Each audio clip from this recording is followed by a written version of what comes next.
Welcome to the programme. We begin this news hour with the war in Ukraine and the latest escalation between the two sides.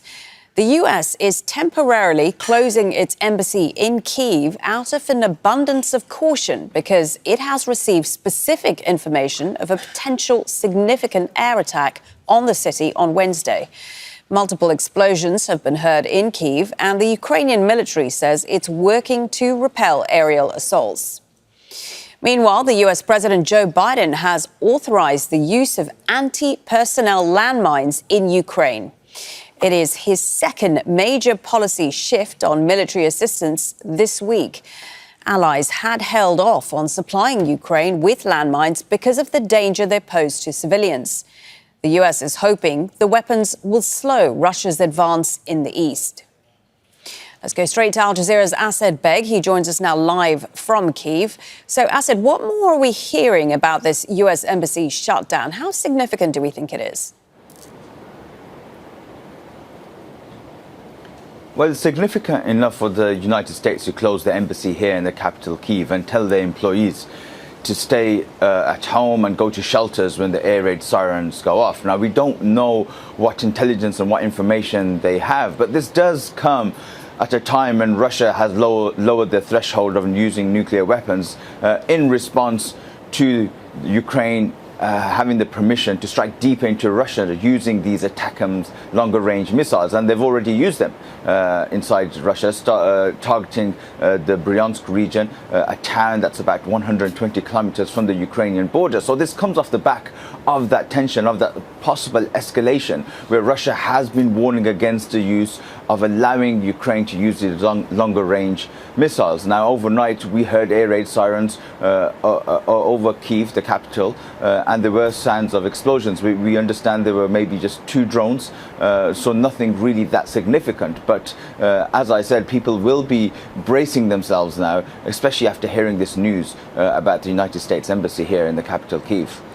We've also had the US authorize the use of these anti-personnel landmines. Where are they likely to be used? Well, they're likely to be used in the east of the country, where the Russian troops have been making significant gains. Now, if I can just highlight the southern part of the Donetsk region in around the town of Kharkov. Now, it looks like the Russians are almost encircling that large town. Between 2 sets of Russian troops, there's about 5 kilometers between them. So that means that the Ukrainian troops inside that small pocket are about 2.5 kilometers away from Ukrainian troops. And now that's obviously of major concern to the Ukrainians and the United States as the Russian troops are making these advances. As for these landmines, look, the United States has already given permission for Ukraine to use Claymore mines, but those have to be detonated by an operator. And Russia has been using landmines. We were on the front lines in the east last year, where we saw at the field hospital people coming in suffering from injuries from landmines. But it is a controversial move. These landmines are banned under the Ottawa Convention by 160 countries, but not the United States. And it's not like the Ukraine hasn't received controversial weapons before, like cluster munitions. And the condition seems to be that they can only use it on their own territory. But again, the United States would want to give this to Ukraine to slow down this Russian advance. And of course, you have a new United States president coming in January. And what Washington is possibly trying to do is trying to give Ukraine as much advantage as they can before Donald Trump comes in, who is critical of US aid, military aid to Ukraine, and wants to bring this war to an end. OK, thank you for that. Baig there for us with those updates in Kyiv. Let's take a closer look at the situation on the ground. Russian troops have made steady gains in Ukraine's eastern Donetsk region this year. Recently, they advanced in the northeastern Kharkiv region, aiming for Kupiansk, which Ukrainian forces retook 2 years ago. Now, Ukraine's surprise cross-border offensive into Kursk, which began back in August, is further north than the main front line. Although Russia has regained about half of the territory it lost, the fighting there has continued. The invasion is the first into Russian territory since World War II. Okay, Al Jazeera's defence editor Alex Gatopoulos joins me here in the studio. Let's start with these landmines, these anti-personnel landmines. What exactly are they and what are the challenges of their use? Well, Ukraine is a signatory to the landmine ban treaty, but is still been using them to great effect. They used them last year to repel a Russian armoured offensive, and these were anti-tank mines. Now, the anti-personnel, by the definition of their name, is obviously aimed more at either disabling or killing a soldier, individual soldier. And they're usually sewn together, anti-tank and anti-personnel.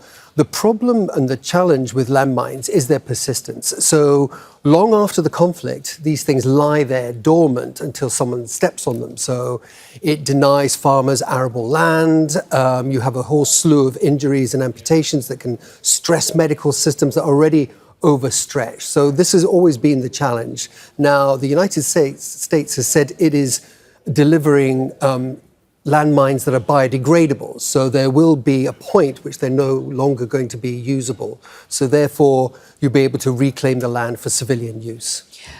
And we heard Baig saying that they're likely to be used on the eastern front of the battle. How do you think it's likely to change the situation on the battlefield? Well, in both Kursk and also in the east, Ukraine is very much on the defensive, and landmines are very, very good defensive weapons when they're sown in large groups.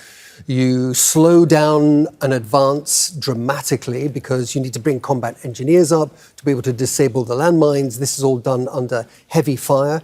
So any Russian assault is going to find itself in real trouble. You can also corral, you deny the enemy certain areas, and they have to be funneled into this area which you've got covered, usually by artillery, and it forms a kill zone. So it's really going to complicate things for the Russians. Alex, what is your sense here? We're seeing the US change policy on two weapons back to back. Is this deliberately ahead of a Trump administration? Are they trying to give Ukraine as much help as they can before Trump takes over? Whether that's the reason or not, they're certainly giving them far more help. And it could likely be in response to Russia allowing large amounts of foreign troops. We're talking about North Korean troops, allegedly 10,000 or so. They're going to be taking part in this assault. President Zelenskyy has already spoken that he says he's worried not just about the 10,000, but there could be thousands more coming, up to 100,000, he said. So that would make a real difference on the battlefield itself. And that's a real jump. It's a real escalation. But then, of course, the use of American-made missiles, and today the announcement, or late last night, the announcement of US anti-personnel mines. We are seeing escalations every day on both sides, and that's quite alarming. These things have a habit of running away from themselves. OK, thank you for that. Al Jazeera's defence editor, Alex Gatopoulos. Make sure to subscribe to our channel to get the latest news from Al Jazeera.